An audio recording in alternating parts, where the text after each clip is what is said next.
Hello friends, welcome to our channel Edu Gyan. दोस्तों, जैसा कि आपको पता है, अपन डेली इस वीडियो में आपके राजस्थान का जो शैक्षिक परिदृश्य है, राजस्थान का शैक्षिक परिदृश्य है, उसके क्वेश्चंस अपन सोल्व करते हैं।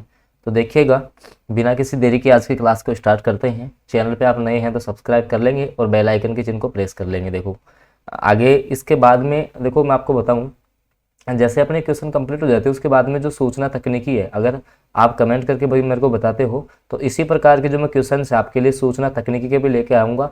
और साथ में देखो आपको थोड़ा सा ये भी बता दूंगा, 1 मिनट आपकी लगेगी, लेकिन जो आपके प्रीवियस ईयर्स के जो क्वेश्चन हैं, जो भी आपके RSM जो SSB बोर्ड ने, जो कर्मचारी चयन बोर्ड है, उसने जो भी आपके राजस्थान जी के क्वेश्चन पूछे वो क्लास आपके कहने पर मैंने स्टार्ट कर दी है, तो वो भी जाके देख लेना। ठीक है, तो आज की क्लास स्टार्ट करते हैं। राजस्थान निःशुल्क एवं अनिवार्य बाल शिक्षा अधिकार नियम 2011 कब अधिसूचित किया गया? कि आपका जो RT एक्ट है, कहने का मतलब आपका जो राजस्थान निःशुल्क, ध्यान रखना राजस्थान के संदर्भ में बात की गई है कि राजस्थान निःशुल्क एवं अनिवार्य शिक्षा का अधिकार अधिनियम किस वर्ष आपका जो है वो नामित किया गया था? ऑप्शन देख सकते हो आप, आपके ऑप्शन है 1 मार्च 2010, आपके जो ऑप्शन है 1 मार्च 2010, 1 अप्रैल 2011, 29 मार्च 2010 और 29 मार्च 2011। अब देखो आपसे पूछा क्या गया है कि कब अधिनियमित किया गया, तो 29 मार्च 2011 को। कब किया गया? 29 मार्च 2011 को। तो ऑप्शन नंबर जो डी है वो इस क्वेश्चन का आपका करेक्ट आंसर रहने वाला है। चलते हैं अपन अगले क्वेश्चन पे। देखिएगा अपना जो अगला क्वेश्चन है उस पर अपन चलते हैं, समझ में आ गया होगा आपको।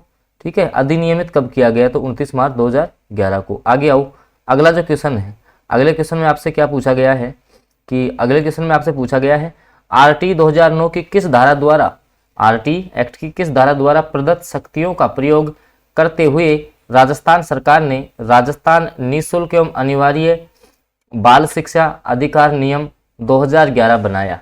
कि कौन सी धारा है जिसके अनुसार है जो प्रदत्त शक्तियों का उपयोग करते हुए राजस्थान सरकार ने वो आपके लिए जो राजस्थान से है वो अलग से आपका एक्ट बनाया? तो धारा 38 हो जाएगी। धारा कौन सी हो जाएगी? 38 हो जाएगी। ठीक है, जो आपका कहने का मतलब जो नियम बनाने का जो क्षमता है वो कौन सी धारा में? आपके 38 में। तो इसकी जो सारी धाराएं वो आपको पता होनी चाहिए। ठीक है, अगले क्वेश्चन पे आओ।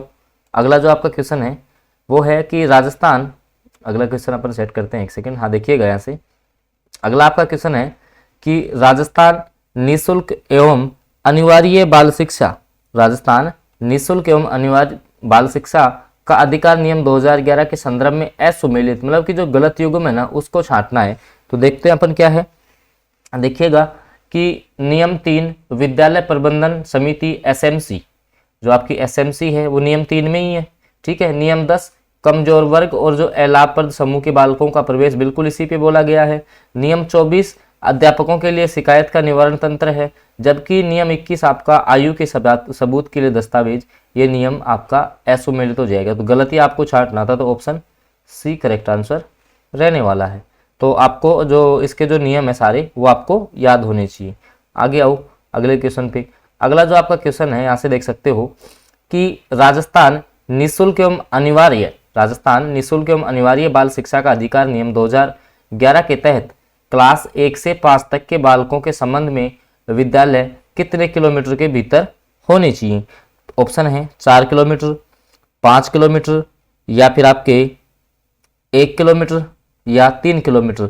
तो भाई 1 से 5 तक की बात की जाएगी तो कितने किलोमीटर के दायरे में होनी चाहिए? जो स्कूल है वो 1 किलोमीटर के दायरे में होनी चाहिए। आपको कमेंट करके बताना है कि जब जैसे मान लो कि 9th से 12th के जो बालक है, 9th के बाद के जो बालक है, उनसे कितनी दूरी पे विद्यालय होना आवश्यक है। ठीक है, आगे आओ। अगला क्वेश्चन है और मेरे हिसाब से इजी क्वेश्चन है, आप आराम से बता भी सकते हो ये क्वेश्चन। तो देखिएगा 1 सेकंड, क्वेश्चन को मैं सेट करता हूँ। हाँ आप आ जाओ इस पे। तो क्या पूछ रहा है, राजस्थान निःशुल्क एवं अनिवार्य शिक्षा, अनिवार्य बाल शिक्षा का अधिकार नियम 2011 में कितने तो अध्याय, कितनी धाराएं हैं? राजस्थान वाले के संदर्भ, 2011 वाले के संदर्भ में बात कर रहे हैं। तो इसमें देखो 10 तो भाग हैं और 29 नियम है। इजी क्वेश्चन है। ठीक है, 10 तो भाग हैं और आपके 29 इसमें क्या है? नियम बनाए गए हैं। चलते हैं अपन अगले क्वेश्चन की तरफ। अगला जो आपका क्वेश्चन है, दोस्तों क्वेश्चन आपको पसंद आ रहे तो वीडियो को लाइक जरूर कर दीजिएगा। अगला जो आपका क्वेश्चन आता है कि राजस्थान में गैर सरकारी शैक्षिक संस्था अभिकरण से क्या विपरीत है? भाई जो आपका ये राजस्थान गैर सरकारी शैक्षिक संस्था अभिकरण है वो कब आया था, कौन से अधिनियम के तहत ये आया था? ऑप्शन देखो, तो इसका जो मैं आपको करेक्ट आंसर बता देता हूँ कि राजस्थान गैर सरकारी शैक्षिक संस्था अधिनियम 1989 के तहत ही आया था। किसके तहत आया था? 1989 वाले के तहत, ठीक है ना, याद रखोगे इसको आप, 1989 यहाँ से, ठीक है। आगे आओ, अगले क्वेश्चन की अपन बात कर लेते हैं। तो देखिएगा अगला जो आपका क्वेश्चन है वो आप यहाँ से देख सकते हो कि राजस्थान आरटीई के नियम 20 के तहत उल्लेख है। भाई जो आपका आरटीई एक्ट 2011 है राजस्थान वाला, उसमें नियम 20 किससे संबंधित है? तो देखिएगा ये है आपके अध्यापकों द्वारा अनुपालन किए जाने वाले कर्तव्य। अध्यापकों के जो कर्तव्य हैं वो आपके नियम 20 में बताए गए हैं, वो आपके नियम 20 में बताए गए हैं। तो यहाँ से आपको समझ आ गया होगा ही। चलते हैं अपन अगले क्वेश्चन की तरफ। देखिएगा अगला जो आपका क्वेश्चन है उस पर अपन चलते हैं। क्वेश्चन नंबर 8 पे आप आ जाओ।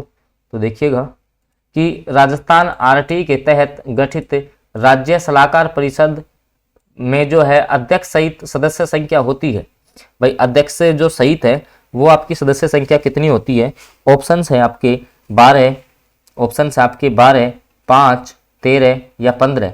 तो राजस्थान आरटीई के तहत जो गठित आपका राज्य सलाहकार जो परिषद है उसमें आपके अध्यक्ष सहित जो इनकी संख्या होती है वो होती है कितनी? 15। कितनी होती है?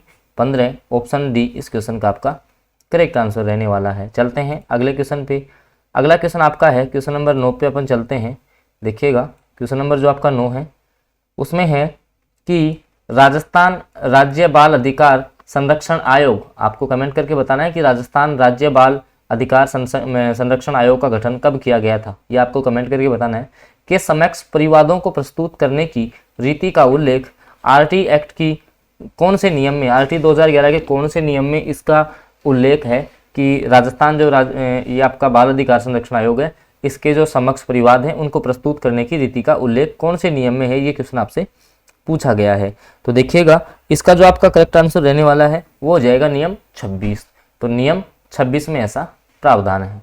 चलते हैं अपन अगले क्वेश्चन की तरफ। देखिएगा अगला जो आपका क्वेश्चन है उस पर अपन चलते हैं और क्वेश्चन आपको पसंद आ रहे हैं तो आप वीडियो को लाइक जरूर कीजिएगा। तो देखिएगा आगे का आपका जो क्वेश्चन है क्वेश्चन नंबर 9 तक अपन ने कवर कर लिए हैं। क्वेश्चन नंबर 10 पे अपन चलेंगे। देखो उसके बाद आपके एसएमसी एसडीएमसी सारे क्वेश्चंस आपके बिल्कुल नंबर से आने वाले हैं। तो देखिएगा आगे अपन चले तो क्वेश्चन नंबर जो आपका 10 है, क्वेश्चन नंबर जो आपका 10 है कि एसएमसी के तहत, अब जो क्वेश्चन नंबर 10 है वो आपका एसएमसी के क्वेश्चन स्टार्ट हो गए हैं।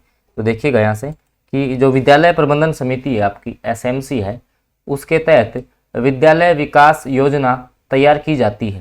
भाई एसएमसी के तहत कितने वर्षों के लिए जो विद्यालय विकास योजना तैयार की जाती है? 2 वर्षों के लिए तैयार की जाती है, 3 वर्षों के लिए तैयार की जाती है, 5 वर्षों के लिए तैयार की जाती है या अर्धवार्षिक या 6 महीने के लिए आपकी ये तैयार की जाती है। तो एसएमसी के द्वारा जो है विद्यालय विकास योजना ये 3 साल के लिए तैयार की जाती है, 3 वर्ष के लिए इसको तैयार किया जाता है। अगला क्वेश्चन देखिएगा, अगला क्वेश्चन है आपका कि स्कूल प्रबंध समिति जो आपकी एसएमसी है उसका वार्षिक जो आपका अंकेक्षण है वो किया जाता है, ठीक है।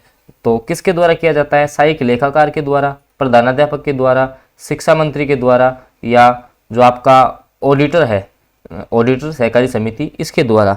तो देखिएगा इसका जो वार्षिक जो अंकेक्षण का जो कार्य है वो ऑडिटर के द्वारा किया जाता है, ऑडिटर सहकारी समिति द्वारा ये कार्य किया जाता है। चलते हैं अपन अगले क्वेश्चन पे।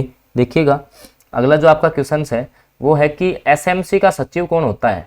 अगला क्वेश्चन है कि आपकी जो विद्यालय प्रबंधन समिति है एसएमसी, और दोस्तों मैं आपको बता दूं अगर एसएमसी को आपको डिटेल में जानकारी चाहिए क्योंकि क्वेश्चन आपको तभी समझ में आएंगे तो आप चैनल पे जाना, एसएमसी का आपको वीडियो मिल जाएगा, आप सर्च कर लेना school management community by edu ज्ञान, तो आपको यहाँ पे मिल जाएगा।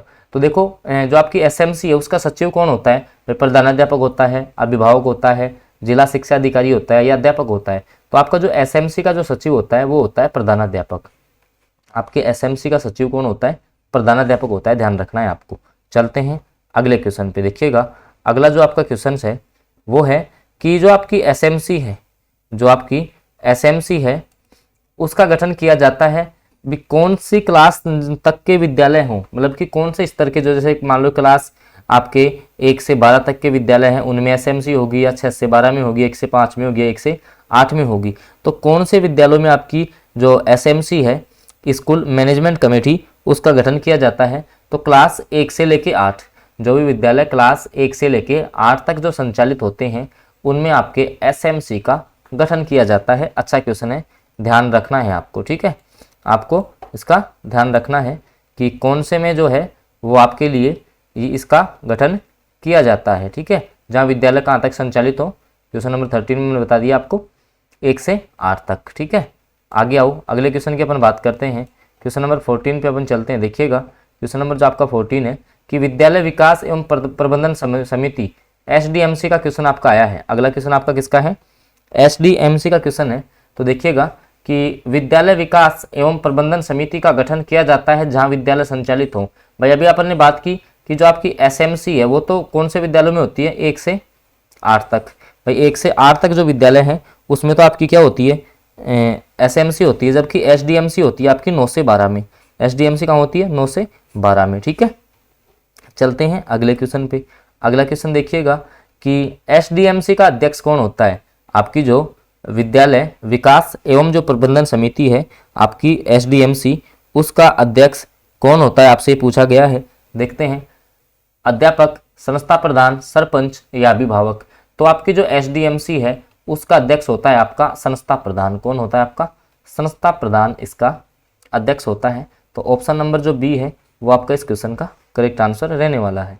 चलते हैं अगले क्वेश्चन पे। देखिएगा अगला क्वेश्चन क्या है आपको। और दोस्तों क्वेश्चन आपको पसंद आ रहे हैं तो आप वीडियो को लाइक ज़रूर कीजिएगा, और चैनल पे नए हैं तो आप सब्सक्राइब कर लो।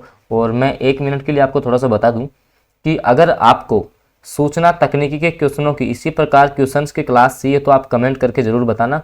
और एक जो क्लास मैंने आपको बताई, भाई आप 6 से 12 वाली क्लास रेगुलर देख रहे होगे, एनसीईआरटी की जो अपनी आती है, भाई डेली एनसीईआरटी सॉल्यूशन की क्लास आती है वो आप देख रहे होगी। इसके अलावा जो आपके प्रीवियस ईयर्स के क्वेश्चन है, जैसे मान लो कि आपके जो अधीनस्थ सेवा चयन बोर्ड है, ठीक है, आरएसएम जो एसएसबी बोर्ड है, उसने प्रीवियस ईयर्स में 2021-22 में जो भी जीके क्वेश्चन पूछे हैं राजस्थान जीके के, वो आपके लिए इंपॉर्टेंट है। तो उनकी क्लास भी कल से ही स्टार्ट हुई है, तो आप प्रत्येक क्लास देखना, वो भी स्टार्ट कर देंगे, ठीक है। आओ अगले क्वेश्चन पे कि राजकीय विद्यालयों की विद्यालय विकास योजना तैयार की जाती है। भाई जो राजकीय विद्यालय हैं उनकी जो विद्यालय विकास योजना है वो किसके द्वारा तैयार की जाती है? अध्यापक के द्वारा, संस्था प्रधान के द्वारा, एसडीएमसी के द्वारा, या फिर शिक्षा मंत्री द्वारा। तो विकास योजना आएगी तो कौन करेगी? स्कूल प्रबंधन समिति, ठीक है, एसडीएमसी, ठीक है ना, एसडीएमसी आपका ये काम करेगी। आगे आओ अगले क्वेश्चन की अपन बात करते हैं कि अब है स्कूल प्रबंधन समिति।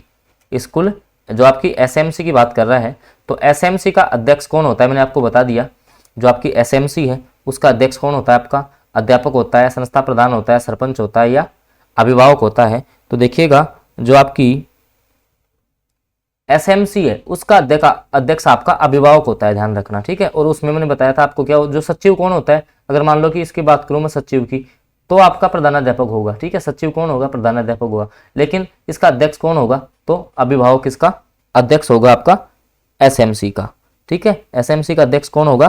तो आपका अभिभावक है, वो आपका इसका अध्यक्ष होने वाला है, ठीक है।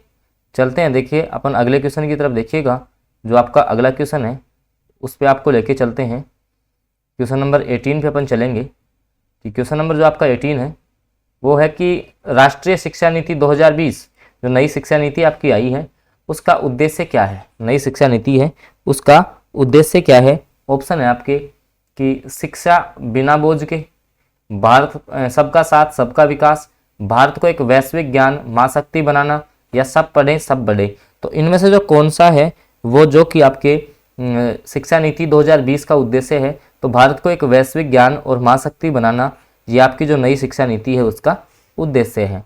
चलते हैं अगले क्वेश्चन पे। देखिएगा अगला जो क्वेश्चन है आपका वो आपका शिक्षा के अधिकार अधिनियम 2009 से संबंधित है।